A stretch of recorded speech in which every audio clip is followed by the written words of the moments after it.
Well, welcome to Focus Today. I'm your host, Perry Atkinson, and it's been a long time since we've had our guest on today, and I'm talking about Michael Pink. He's the author of about 20 books. He's a public speaker for knowing how to apply biblical wisdom to life and to business.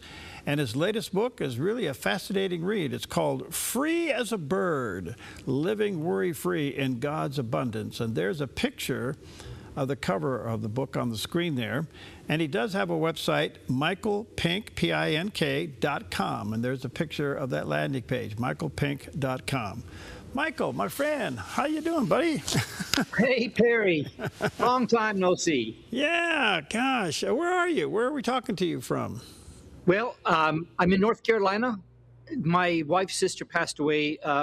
Funeral was on Saturday in Alabama, and we decided to take a few days and just have a little bit of downtime. Good. And we're up in the mountains. If I turn the camera around, you'd see them. It's very beautiful. Oh. And so I'm outside because best place I could get decent lighting. Well, thanks for your time and our condolences to your family. Thank you. Those are always tough times. Well, good to see you. Boy, you've been busy. What led you to write Free as a Bird? Simple question. Back in October of last year, I was out one evening praying, and I said, God, I want to know you. I mean, I want to know you way more than I do. I want to know you better than I know my wife. I want to know you better than I know myself. And I said, would that be okay with you? And it was a clear, moonless, starry night, and the heavens flashed twice. And I thought, whoa. And I said, I'm going to take that as a yes. And then I said, am I going to your place or are you coming to mine? How are we going to do this? And in the days that followed, he took me to Romans 1:20, which talks about the hidden attributes of God, or the hidden things of God being clearly revealed by the things he made, even his eternal power and his divine attributes.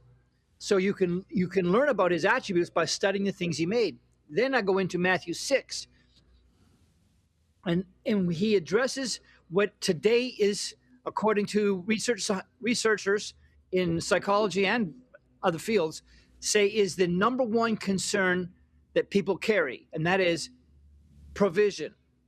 What am I going to wear? What am I going to eat? Where am I going to sleep? You know, the worry bug is there. That's the number one concern people have. And so in Matthew 6:25, Jesus says, why are you worrying about these things? And then he says, in the King James, it says, behold the birds. And that word behold, just in plain English, means hold them with your eyes. In the Greek, it means study them intently, learn from them, learn from the birds. He says they don't sow, they don't reap, they don't gather into barns, yet your heavenly Father feeds them. Are you not of more value, much more value than they? So I thought, well, I'm going to study them, because everybody knows that at a base level that God doesn't throw the food in the nest. But I was blown away by what I discovered when I studied the birds, because God's wisdom and the character that he is, that he has, that guides his wisdom, if you will, or the wisdom that guides his character, however that works, that is showcased in everything he made. And he directed me to look at the birds. So I'm looking at them and I'm seeing, oh, that's wise. Now, we say, they don't sow, they don't reap, God feeds them. And what I've done my whole life, most of it, look at that bird and say, oh, look at that bird up there. Okay. It's not that God feeds that bird. They estimate there are now 50 billion birds in the wild, worldwide. And he feeds every one of them multiple times a day. Aren't you more valuable than they? If he can manage to get it together to feed 50 billion birds every single day, multiple times a day, do you think he can handle feeding you and me? Yes. And so then as I began to just look a little bit deeper, the first thing I came across was a hummingbird. And a hummingbird in this part of the country, well, they'll go down to the coastline, the Gulf of America. They'll go down to that coast in the fall, and then they will leap out, head over the Gulf. A hummingbird, the smallest flying creature we have, smallest bird, and weighs less than a penny, and it will go airborne, and it will fly 500 miles to a place it has never seen, to find flowers it has never known, but he knows when he gets there, he'll be fed. And so they model something for us. There's a trusting that they just know. And so I began to study, and I found a number of things that shook me to the core. We have family visiting with us right now. We brought Judy's son and his wife with us, and so they're here with us. And I was telling him, I am absolutely being completely changed in a good way by this book, because for most of my Christian walk, I would say, well, of course I trust God. I believe God. I'm trusting him and all that. But that was really a rare occasion because my actions betrayed me. I learned how to, and I know how to do a lot of practical things to, for example, bring increase, provision, and all that, which is valuable. But when you rely on that alone, you're missing something. And so I began to study this thing out. And Perry, the secrets or the things that people overlook that are there that most people I know have never even thought of, that if we would apply those lessons, it would absolutely upend worry about provision for the rest of your life. It is that profound. Okay. Boy, there's a lot here. This is wonderful. Let me go forward and then come back. As you finish this study, and now you got a book out called, check it out, called Free as a Bird. And you've indicated that it's life-changing. What changed you the most? It's really faith. I realized how foolish of me to say one thing, but then get nervous in my gut. Like I'm wondering, is God going to take care of it? You see, and where people run into a problem is if you take a piece of wood and you rub your hand going down the grain, feels nice and smooth. You come up against it, you might get a splinter. When we live our lives in alignment with God's design for us and God's will for us, it's like rubbing it the smooth way. When we go against that design, the purpose that he has for us, we tend to get splinters, and then we blame it on the devil. Really, we just need to get in alignment with the way he made things to be. And so I found that my faith in trusting God has become deep. Like, oh, wait a minute. If this is true, if he's feeding 50 billion birds every day, if he can guide a hummingbird across a vast ocean, 500 miles, if he can do that, and they know they're going to be fed. They've never even been there, but they know somehow. And I'm supposed to live like that when I cooperate with the way God made me, which is basically, it goes into one of the major things here about a bird is that they flow with their design. Very, very important. People see somebody, maybe they see him on TV, maybe they see him on, I don't know, America's Got Talent or whatever. They think, I want to be that. But it's not maybe not how you're wired. You'll never see a robin diving for fish. You'll never see an osprey or an eagle digging for worms. They stay consistent with their design, how God wired them, not only on the outside, but on the inside, because Psalm 33 says that each of us, all of us, our hearts were individually fashioned by God. And so there's a process that you can go through to kind of learn, okay, what has God designed me for? What good works, Ephesians 2:10, what good works has he prepared beforehand that I should walk in them? Because, this is very important, your provision, listen, your provision is laid beside your purpose. And your purpose is revealed by your design. And your design is not just, your natural abilities, your inclinations. It's also like what's in your heart, what God has stirred on the inside of you. Like Nehemiah, he couldn't handle it. So we got to build a wall. It's like he actually says, God put it in my heart. I had to do this. Jeremiah was similar. So that's, for me, the biggest thing is the subtle worry that's just below the surface about how are we going to do this? If we do that, how are we going to make things work? But when you stay in the lane that you were created for, and you walk in that, that's the first thing. There's a few other things, but that's the first one that really changed my life. That, wow, because I've done this, Perry, where somebody's come to me and said, hey, here's an opportunity. And I look at that opportunity and think, wow, man, you can make a lot of money on that.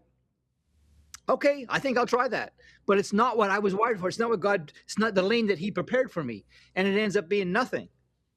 And so you go, I need to stay in the lane that he made for me, because in that lane, in that purpose is the provision.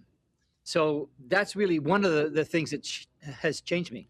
You say in the book, Michael, that worry is a kind of an alignment with fear. Explain that. Yep. Yeah, because you worry is an emotion, and that comes from what you're thinking about, and you're meditating, or you're considering, or you're pondering on an outcome that you don't want. And so you're getting in alignment with fear. You're getting in agreement with a negative outcome. And so it's giving into that. And I think, I don't want to give into that. In fact, I refuse to give into that. So I look and say, okay, well, God, how have you wired me? What is the purpose? And there are a number of other things in the book that talk about how to get in alignment so that fear, which is really agreement with the devil. Because what does the Bible say? They say 365 times, but there's many, many, many times where it either says, be not afraid, or do not fear, or do not be anxious. Hundreds of times in the Bible. It's like, don't do that. But when we do, we're saying, I'll get to that later. Right now, I'm going to focus on the thing you told me not to focus on. And so I say, don't do that. I am surprised, and I realize we live in a very anxious culture today. I mean, especially with the war going on, the anxiety is at an all-time high. But it's producing a level of cynicism within the believer today. And I've often said, maybe I got it wrong, but cynicism is the cancer of the spirit. How do we get over that? Well, it goes back to every thought that you have. Cynicism is the outcropping of something. There's a wheel I describe in the book that begins with input. It's impossible for you to have a thought that wasn't preceded by input. Either something you read, something you saw with your eyes, something you heard with your ears. Other senses can play a role as well, but primarily what you see and what you hear. And so when you change what you see and what you hear, that changes what you think. When you change what you think, that changes what ultimately migrates down into your heart to what you believe. What you believe determines what you say. What you say ultimately affects your emotions, and it works its way through motivation and desire and behavior, decisions and behavior, and it finishes out with the results you have. So you want to get rid of cynicism. The cynicism is only because you have input that feeds that. So the bottom line is, I have to change my input. And when I change my input, it changes everything. Psalm 12, verse 4, it talks about David's lamenting the enemies. And it says, and what the enemies of God are saying, with our tongue, we will prevail. In modern vernacular, we're saying, he who controls the narrative controls the nation, if you will. And we have say over what narrative we're going to feed on. And so you want to talk about cynical or fearful or whatever those things are, it always goes back to the thinking, and the thinking always goes back to the source, and the source is what you feed on, your input. And so if you change your input, everything else will change. And that's where, in my opinion, it starts. I'm going to change my input to what? I'm going to meditate on the Word of God. I'm going to marinate my mind, marinate my brain in the Word of God. Spend time with that. Instead of watching violent YouTube stuff, whatever, I'm here. I'm looking at the birds flying by. I'm taking in I'm taking in nature, taking in God's creation. I'm taking in a whole different kind of input so that I don't get cynical. It doesn't mean I don't look at the news. I pay attention to the news. I look at it, but I don't. It's not something that I consume as I got to have it. I got to find out the latest, whatever you want to talk about, video. So input changes cynicism. It'll get rid of it. Let me take a break here. When I come back, I want to come back to the subject of alignment, your alignment with God and your assignment with God, so to speak. Let me say to our viewers and listeners, such a joy to have back with us Michael Pink. Check out his new book. It's called Free as a Bird, Living Worry-Free in God's Abundance. There is a picture of the book. Where can they get it, Michael? It's simple. They can go to Amazon and get it, or they can go to michaelpink.com, either one. Amazon or michaelpink.com, either way. Okay, we'll take a quick break. We'll be right back.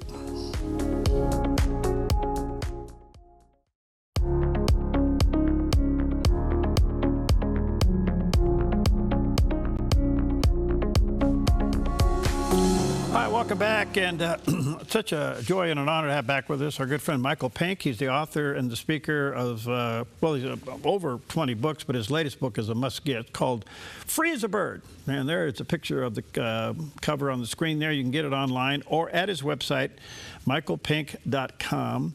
Michael is a speaker where he applies biblical wisdom to businesses and in life in general. And you can get a hold of him through his website, michaelpink.com. The book is fascinating. So, Michael, we talked about briefly, I hear a lot about getting in alignment with God. Callings and giftings and purpose, all of that has to come into focus at the right time. And so many people miss this time. I think primarily because it requires you to get alone with God. You know, yeah. And you have a lot of other people telling you, you need to do this, you need to do that. I've actually seen people think they're called into ministry, and it's not even close to their giftings. How do you filter all this? That's a great question. And, you know, with the book being called Free as a Bird, the one thing I want people to understand is this is about freedom. Freedom, it was for freedom that Christ has set us free. This is about freedom, not only from financial worry, end of it, over. It's also freedom from worrying about all kinds of things, freedom from striving to be something you're not. So you want to know what the thing is. He's saying, first of all, what are the giftings? Some of the giftings are, what do people see in you? What do they recognize that you can do that comes so naturally to you, you don't think anything of it? Some people can sing. And they just, my wife, she walks around the house singing. Whenever I hear her singing, I stop what I'm doing and just tune in to hear it. It's so beautiful. When I sing, they call 911. I mean, there's got to be something wrong. This guy, it's not my thing. And so you look at, okay, what are the natural giftings that I have? They're easy to overlook because they come natural to you. But then you also can look at and say, okay, I'm gifted. I may be gifted as a spokesperson, speaking. So how do I use that? Do I use it for sales? Do I use it for politics? Do I use it to preach? Do I use it for what? You know, where does that come into play? So the next thing you say is what I call energizers. What when you do this thing makes you come alive? Like I can do a lot of things. I can right now get a job anywhere in America, in any sales job I want. I'm pretty sure I could get that, but it would not make me feel alive. I've passed that hurdle. I've passed that time in my life to be a sales guy in the field. For me, that's past. So what makes me come alive? What makes you come alive? What energizes you? That's the big thing. Like when you give it attention, you feel like I am alive. When you do that, that's what I'm talking about here is that. And so that's energy. The next one is indignation. It's like, okay, what is the thing that is so upsetting to you? Like you say, I got to do something about it. Like for some people, it's the whole thing about, understandably, is abortion, which I think is a horrible thing. And so some people say, I got to do something about it. Other people say, well, I'm going to support it. I believe in it, but God has called me to, you know, some other endeavor, which can be anything. Slavery could be any number of things. So you say, well, what is the thing that I feel like I can't? It's like Jeremiah said, the fire is shut up in my bones. I got to get it out. Nehemiah, I can't stand this wall not being here. We got to build the wall. He says that was there. But then there's the background. What has your background prepared you for? What have you come through that has uniquely prepared you for what's in front of you, that aligns with your gifts, that aligns with the thing that absolutely energizes you, you know, or the other that maybe you say, I got to do something about it. What in my past, what has it prepared me for? Well, in my case, you know, I spent my life in sales, so I kind of know my background has led me to a certain place. But then there's also your personality. Are you a detailed person or a big picture? Are you sort of right brain, left brain? All these things are indicators. But then here's the thing. You don't have to know necessarily exactly. I say, God can't steer a parked car. So you say, oh, God, I submit this to you. As far as I know, I'm heading in the right direction. Please steer me. Because birds do something amazing, Perry. There's a bird called the bar-tailed godwit. Crazy name, but that's what it's called. It's a shore bird. It's on the shore, seashore. And up in Alaska in the fall, around October or so, they go there and they feast. They eat as much as they can. It's kind of like our Thanksgiving. They eat and eat and eat. They almost double their weight. They're not a very big bird, but they fatten up. And then they just jump up in the air and head out over the ocean of Alaska and fly 8,000 miles south to Australia and New Zealand. Now, how in the world do they even know where that is? And they do it nonstop, by the way, nonstop. Mm-hmm. And sometimes the juveniles are left behind because they're visiting with their friends or playing video games, whatever the birds do. And then they say, oh, I better catch up. And they head up and they fly. And they've never been there before. And they find their parents on a continent that they didn't even know. I mean, so this is an amazing thing because God puts something in them and they head off in trust. And so what I say to people is, I'm trusting you, Father, to align me as I go. And you know what? You might make a few mistakes, or you might have a storm that blows you off course, but God will put you back on. He'll bring you back on because in the migration process, birds occasionally get knocked off course because of a storm or bad weather, and it knocks them off, and they find themselves in a place that's not what they're used to, and the food and the diet is a little bit different. But then when the weather clears, they hop back on and they continue. So I say, do not be paralyzed by analysis. Just say, God, I'm trusting you. Guide me along the way. And these are the gifts that I understand I have. This is how my background has prepared me. This is what's burning in me. Lord, steer me in the right path and guide me. And I believe if you do that, even though you will probably make a few, like bumper cars, you may bump into a few things along the way. I think you're going to find your way just fine if you just go in a direction that's in your heart, that is in alignment with the gifts, the callings, your background, your personality, all the things God hardwired into you. That's what I would say. That's beautiful. I know that one of your passions, Michael, is to deal with businesses, Christian businesses, and this is amazing. And I guess it could almost relate into ministries.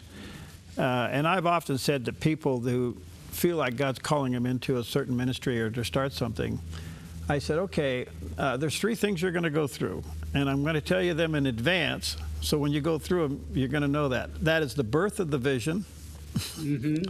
Then the death of the vision, yep. And then the resurrection of the vision. Yep. And that's where God puts it in your heart, but takes it from your hands. Well said.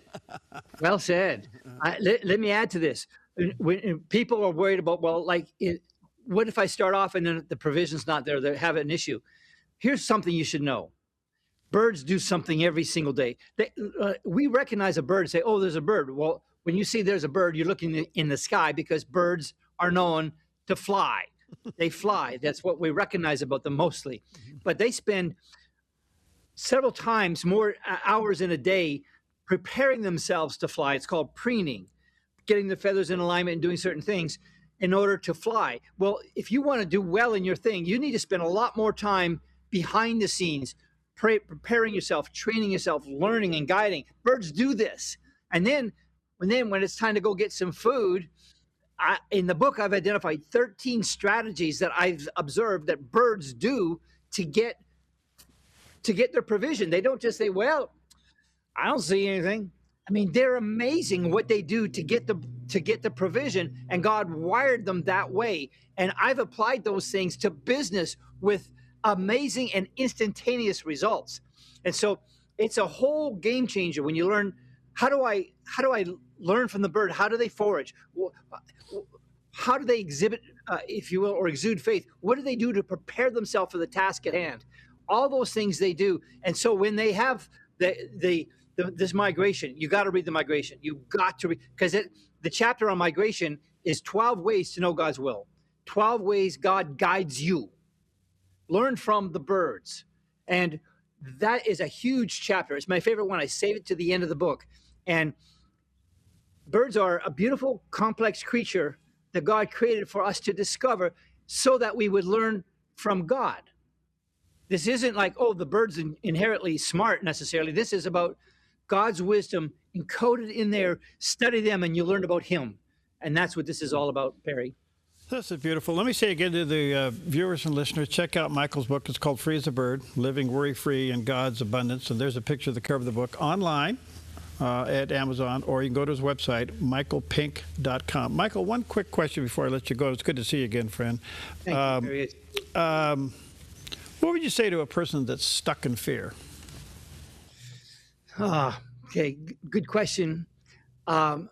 Fear is belief, in my opinion, and I say that faith and fear have something in common. They both are rooted in belief. Faith is belief in something good. Fear is belief in something not good, something that we dread or we don't want. And so, fear comes from what we focus on.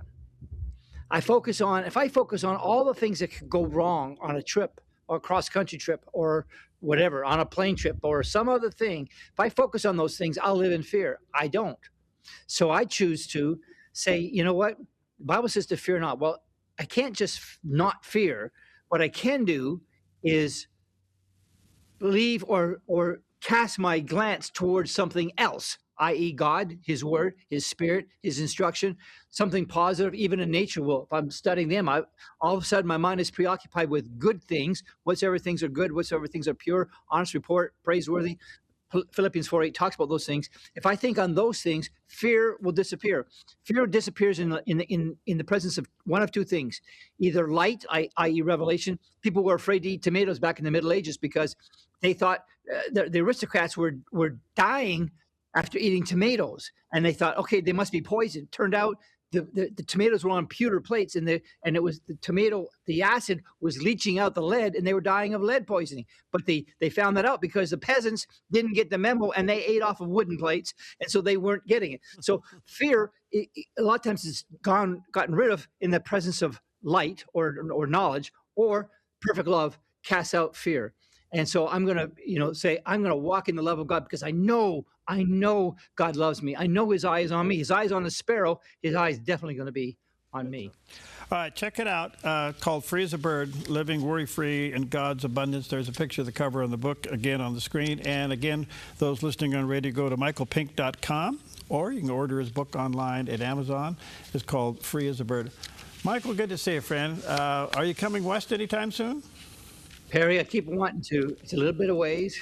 But I have to tell you, it does my heart good to see you. You haven't changed a bit. You look awesome, look good, and you sound good. Yeah. Thank you for the opportunity to be with you today. Well, thank you. I gave up worrying.